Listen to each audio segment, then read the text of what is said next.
Good morning, I'm Joe Gum. We continue to follow breaking news this morning of that massive sinkhole in Seffner. The house is at 240 Faithway Drive, and a man is trapped inside. Ginger Gadsden is live out on the scene. Been there all morning. Good morning, Ginger. Good morning, Joe. You know, it has become an increasingly more active scene as the morning wears on. I'm out at 240 Faithway Drive in Seffner, and this is the scene of that massive sinkhole that has opened up underneath this house. The outside, it looks completely fine, but it's what's inside and underneath that you can't see that poses the danger. 6 people just settling in last night, getting ready to go to bed at about 11 o'clock, when all of a sudden they hear what is described as a car crashing into the house. That's what it sounded like. In the end, you have people running out of the house, screaming, trying to get out as that sinkhole is swallowing, literally swallowing the people up inside. 5 of them managed to get out. What we are waiting for now is for authorities to try and locate that 6th person who that sinkhole just sucked right into the abyss last night. And it's been some 10 hours now since we've been searching, or authorities have been searching for him.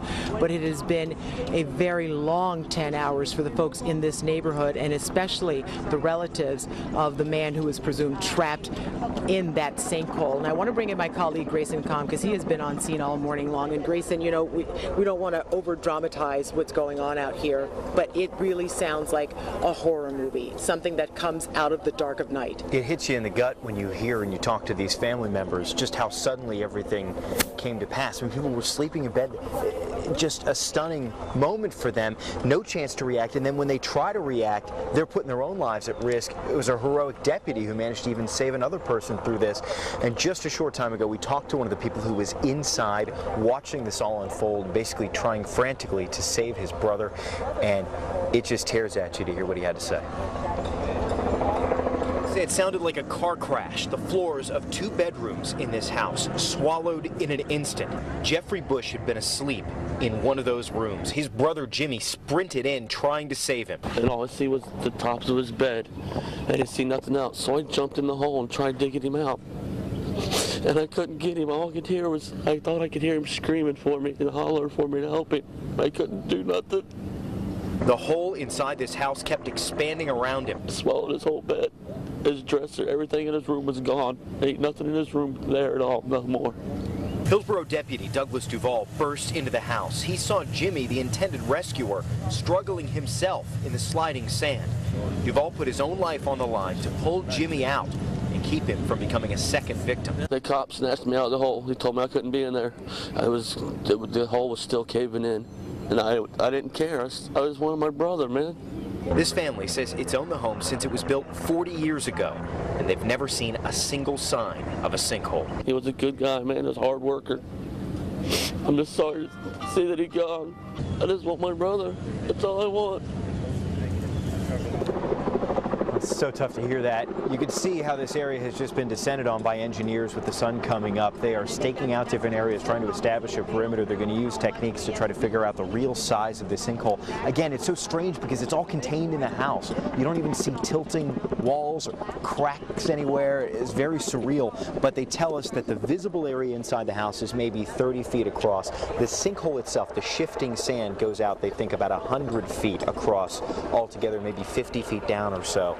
It's early estimates. These folks are really going to try and hammer that down and nail that down. It's just so difficult to talk to the family members. You've been talking with them all morning, too. It really is just gut-wrenching when you talk to them. And just a short while ago, the mother of the man who is still trapped in that sinkhole arrived on scene, and we're respecting her wishes not to be on camera or to even be interviewed, but you could see her offside there. She is just sobbing and miserable, and our hearts are really just hurting for her as well. And the only thing we know is they've sent listening devices and cameras down into that sinkhole, and since last night at around 11 o'clock, they have not heard any sounds of anyone alive in there. They are just waiting. It's a waiting game at this point. Thank you, Grayson.